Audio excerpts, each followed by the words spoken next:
News 25 is brought to you by Golden Casino Group, where you'll always find great fun, good food, and fantastic entertainment, all at Gold Town, Lakeside, and the Pahrump Nugget.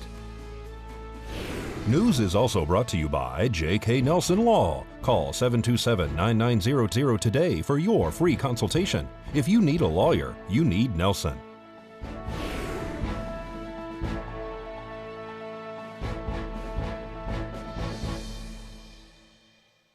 Congress votes to impeach the president, and a former CEO will not be facing charges. News 25 starts now. This is News 25 with Eunette Gentry. News 25. Local coverage you can count on. The impeachment process of President Trump will wait until after the new year. It's Thursday, December 19th. I'm Eunette Gentry. Lawmakers will go home for the holidays without clear instructions about moving forward with the impeachment of President Donald Trump. The House took a vote Wednesday night, which passed 2 articles of impeachment: abuse of power and obstruction of Congress. The Senate is at an impasse about setting the rules at this time, as lawmakers will return after the new year. Impeachment managers have yet to be appointed.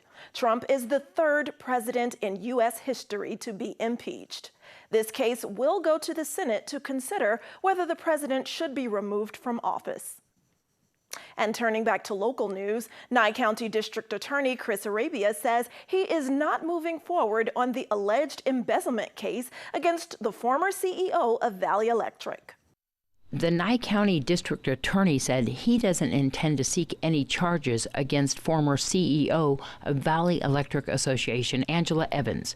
Evans was arrested in February after a tip was received that she may have charged over $75,000 to Valley Electric Association for work done at her private residence located off Winery Road here in Pahrump. The work was reportedly to relocate power lines across the back of her property underground. Evans offered to repay the money, according to the Nye County Sheriff's Office, who arrested her in the boardroom of the electrical co-op located off Highway 372. Evans has always denied these claims. Valley Electric did an internal investigation following the arrest and told News 25 that they had cleared Evans of any wrongdoing at the time. But still, Evans was on paid administrative leave until law enforcement finished their investigation. Valley has now hired a new CEO, Mark Stallions, who is set to start on January 6th of next year. The district attorney told the Pahrump Valley Times that they had reviewed the evidence and consulted with experts, which resulted in them deciding against prosecution. The arrest followed an investigation into the utility after a tipster said that the former CEO, Tom Husted, who had abruptly retired, was being accused of sexual harassment of a former key female employee, and the Nye County Sheriff's Office alleged that there may have been hush money paid to the then board and that individual. Shortly after Husted left, VEA said that they were in dire straits and had to implement a rate increase across the board for electrical and communications. At that time, a group called Members for Change was formed to have the then board removed from Valley Electric and replaced. Over the past several months, all of the board has been replaced, resigned, or retired. Evans took over as interim CEO of the co-op in May of 2018, following Husted's sudden retirement. She was then moved into the CEO position. Richard Peck from Alaska was brought in to replace her until a new CEO could be found. Peck left on November 1st. Terry D'Antonio is currently the interim CEO until Mark Stallions takes over next year. Husted, who had originally promised no rate hikes following a $200 million sale of the 230 kilovolt line. That sale was supposed to have secured rates for at least 10 years. He has not been arrested or charged with any crime surrounding the Sheriff's Office investigation. And in other local news, an adult and child were taken by ambulance today to our local hospital after their vehicle slammed into the back of another car on the highway. Pahrump Valley Fire and Rescue, Nye County Sheriff's Office deputies, and troopers with Nevada Highway Patrol were dispatched to the scene of a two-vehicle rear-end collision this morning on Highway 160 and Homestead Road. Medics transported a female that was involved in the crash with a small child to Desert View Hospital by ground ambulance. Nye County Sheriff's Office deputies conducted a field sobriety test on that female before transporting her to medical facilities. The northbound Highway 160 left-hand turn travel lane was blocked until the vehicles could be removed from the scene of the crash. No one inside the other vehicle claimed any injuries at the time of the accident. Nevada Highway Patrol is conducting the investigation. And don't grab that remote. Stay tuned right here. KPVM will be right back. You're watching KPVM News 25. Local coverage you can count on. Welcome back to News 25. Well, Congress is expected to vote on a new deal today. Angela Miles has that and more. Here's Angela Miles with today's Business First Brief. Topping our news, a vote is expected today in the House of Representatives on the new North American trade deal. It is known as USMCA. It replaces NAFTA, which is now 26 years old. Also on the Hill, votes are likely on two bills to fund the government and avoid a shutdown at the end of the year. A space launch from Florida is scheduled for Friday. The rocket will carry a passenger capsule engineered by Boeing that will eventually take up to 7 people into orbit. This is a test flight for the Starliner. No humans will be on board for this trip. Office furniture company Steelcase is among the consumer stocks that is soaring. Revenue at Steelcase is up 6% on strong growth in North America. High Ridge Brands, the company that makes Zest soap, and Alberto VO5 is filing for Chapter 11 bankruptcy. The company will continue selling products. To find out where you can see us every day, go to businessfirstam.com. Thanks so much, Angela. And turning back to local news, a man from Iowa is behind bars right here in Nye County, charged in connection with a stolen vehicle. Michael Gonzalez faces 1 count of possession of a stolen vehicle worth less than $3,500 and 1 count of driving with a suspended license. A man called to report his truck had been stolen from the Bug Bar in Tonopah and provided a description of the vehicle. Several other vehicles had been broken into at that location the same night. A deputy patrolling the area saw a truck pass by that matched the description of the stolen vehicle. He stopped the truck and identified Gonzalez as the driver. A records check indicated Gonzalez had a suspended license out of Iowa. After being read his rights, Gonzalez said he had just bought the truck from a guy in the Comfort Inn parking lot. He said the seller told him he was trying to get home and needed the money, and that Gonzalez would have to file for a lost title since he did not have the title to the truck. Gonzalez says he gave the man $1,000 and he handed him the keys. The arresting deputy says Gonzalez showed him where the purchase took place, but after watching surveillance video from the Comfort Inn parking lot that morning, the deputy found no evidence to back up his story. Gonzalez was placed under arrest and booked into the Tonopah Detention Center. And in another local arrest, a Pahrump woman is charged with assaulting another female who had a protection order against her. Misty Dirk is charged with 1 count of violating a stalking or harassment extended order of protection and 1 count of taking or possessing a vehicle without the owner's consent. Deputies were called to a home on Paula Drive in Pahrump where they met a woman who told them Dirk had assaulted her and placed her in a headlock. Deputies were able to clearly see red and inflamed skin around the victim's neck. After the assault, the victim says Dirk got into a truck that was not hers and took off. Deputies got in touch with the registered owner of the truck, who said Dirk did not have permission to use it. Deputies caught up with Dirk a short time later near Walmart, where she had left the truck for the owner to retrieve. Dirk told deputies she had willfully entered the victim's property and that an altercation did take place. A records check confirmed the victim had an extended order of protection against Dirk, which listed the Paula Drive home as a forbidden address. Dirk was placed under arrest and taken to the Nye County Detention Center. And now here's Deanna O'Donnell with more news from across Nevada. Well, for the second year in a row, Nevada's high school students graduated at a higher rate than ever at 84.11% for the class of 2019, an increase of 3.26 percentage points since 2017. Nevada's three largest districts, Clark County School District, Washoe County School District, and the State Public Charter School Authority, which is also considered a district for accountability purposes, all showed increases in graduation rates. Other highlights include Douglas County School District, which improved by 3.73 percentage points, and increases in graduation rates by more than 2 percentage points for the Lyon County, Carson City, Clark County, and Washoe County school districts. Nye County had a graduation rate of 79.96 from 2017's 79.31, a change of 0.65 with a class size of 590. According to the Nevada Department of Employment, Training, and Rehabilitation's November 2019 economic report, employment in Nevada is up 5,800 jobs over the month and 36,900 over the year. The state's unemployment rate is 4% this month, down 0.1 percentage points from October and down 0.4 percentage points when compared to last November. Nevada's unemployment insurance claims are up 742 over the month, but down 1,463 claims over the year. This decline brought the 12-month average level of initial claims below 10,000 for the first time since March of 1999. The Department of Justice's Office of Justice Program has awarded more than $333 million to help communities affected by the opioid crisis. Over 1,200,000 will help public safety and public health professionals in the District of Nevada combat substance abuse and respond effectively to opioid-related overdoses. More than 130 people are dying from opioid-related overdoses every day.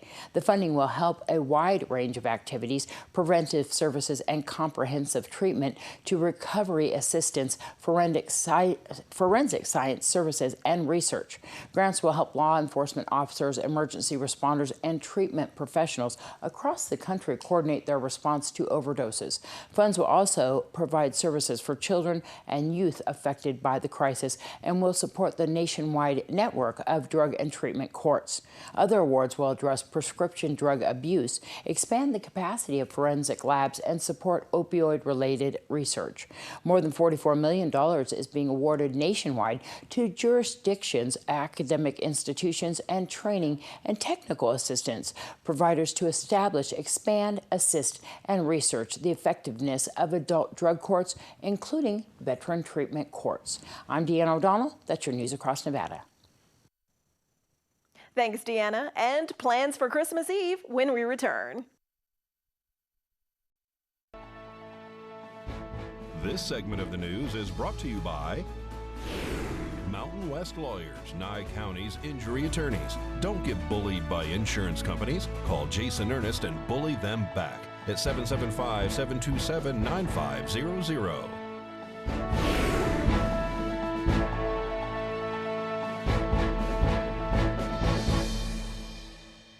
Welcome back. Well, if you don't have plans already, Linda Wright is inviting everyone to enjoy Christmas Eve with the new task force at Nye Communities Coalition. We're having our Christmas Reach Out dinner from 11 to 2 at the Nye Communities Coalition. A holiday task force, right? The new holiday task force. And so what are we expected to see there besides, I think Santa's coming, right? Yes, we'll have a special visit from Santa. We will also have our coat room where we'll be giving coats to anybody in need. And we will have special tables set up for our veterans, as always. And just a good time will be had by all. And so this is free? Yes, this is a free event for all those in need and those that just don't have a place to go for Christmas. Come out and join us. Exactly. You don't have to show that you're in need, and the whole community is invited to this event. The whole community is invited, yes. It's a wonderful event. Everybody gets together, has a really fun time. And then Santa and Mrs. Claus, there's going to be some pictures. Is there going to be some giveaways as well there? Yes, we're going to have raffles this year and special little treats for the kids. Wonderful. And then volunteers.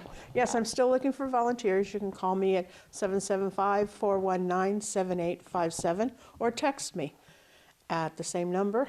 And this year also, We have boxes out at American First National Bank, Nevada State Bank, and Bank of America that you can drop off coats that we can give away in our coat closet. Oh, wonderful. All right, and then everybody needs to make note that this is not on Christmas Day as we've traditionally had it. We're trying something new this year and trying it on Christmas Eve so that our volunteers can be home with their families. All right, and so 11 to 2 right there. Where's Nye Communities Coalition?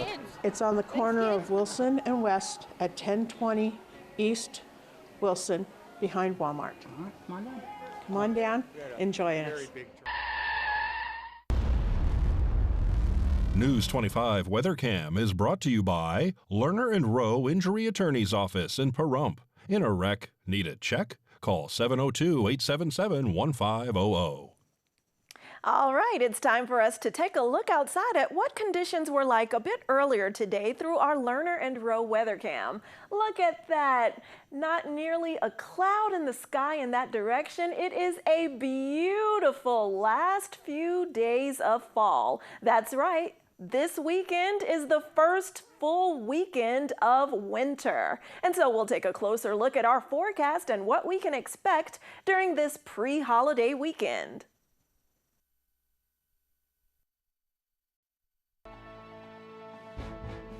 News 25 weather is brought to you by Dairy Council of Nevada. The splash of cream in your coffee, the dollop of sour cream on your burrito, the melted toasty cheese on your pizza. Undeniably delicious, undeniably dairy. Enjoy what's real.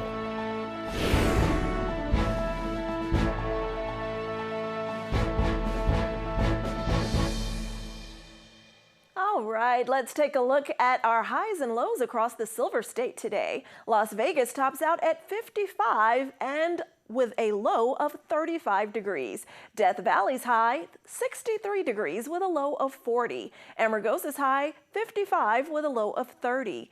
Beatty's high, 53, and then dropping down to 27. Goldfield's high, 43 with a blistery 20 degrees for the low overnight. Tonopah's high, 41, then dropping 20 degrees for a low of 21. Carson City's high, 50 today with a low of 26. Fallon's high also 50 with a low of 22. And Fernley tops out at 48 degrees for the high, then drops to 25 overnight. And it's currently sunny and 47 degrees here in Pahrump. Our high today, 52 degrees. Winds are out of the south-southwest at 5 miles per hour. Humidity is relatively low, 27%. Sunrise was at 6:50 a.m. And tonight will be mostly clear with a low of 30 degrees. Winds will be out of the east-southeast at 3 miles per hour. Humidity increases to 51%. Sunset was at 4:31 p.m. Now let's take a look at our 7-day forecast. And again, Friday's high 57 with a low of 33. And this weekend we'll have our first day of winter. Ironically, Saturday will be the warmest day with a high of 60, low of 38. But then Sunday will also be partly cloudy with a high of 59 and a low of 37.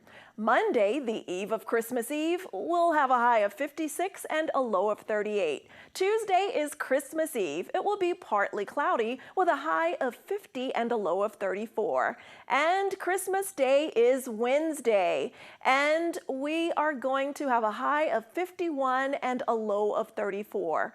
Thursday will drop a bit temperature-wise. It will remain partly cloudy with a high of 49, low of 33. All right, so be careful out there as those temperatures continue to decrease, and there might be a slight chance of rain on Christmas Day. There's a 40% chance of rain on that morning, and so be careful. Take those umbrellas as we're celebrating with family and friends. Well, that does it for this edition of News 25. I'm Eunette Gentry, and from all of us here at KPVM and 8th Country Radio, thanks so much for joining us tonight, and we will see you again tomorrow. Good night.